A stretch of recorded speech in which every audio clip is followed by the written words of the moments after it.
खान साहब का कसूर यही है कि खान साहब ने पाकिस्तान को बेहतर बनाने की कोशिश की और उनका ये ख्वाब था कि पाकिस्तान जो है ना आज़ाद हो, एक्चुअल आज़ाद। यार आज़ादी आप किसको कहते हैं?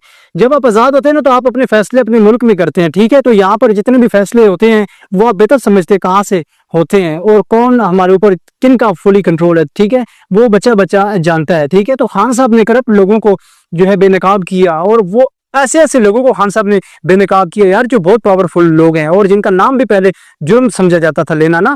तो खान साहब ने ये शऊर दिया कि यार ये लोग भी है ना, ये भी करप्ट हैं और ये भी जो है ना पाकिस्तान को नुकसान पहुंचा रहे हैं। तो एक्चुअल खान साहब का ये ख्वाब था, जिस तरह ईरान जो है आज़ाद है ना, अपने फैसले खुद करते हैं। अभी आपने देखा रिसेंटली किस तरह अमेरिका के साथ मुंह तोड़ लड़ा, जवाब दिया। तो खान साहब का ये विजन था कि यार अमेरिका के साथ हम भी इसी तरह जो है ना आंखों में आंखें मिलाकर उनसे बात करें।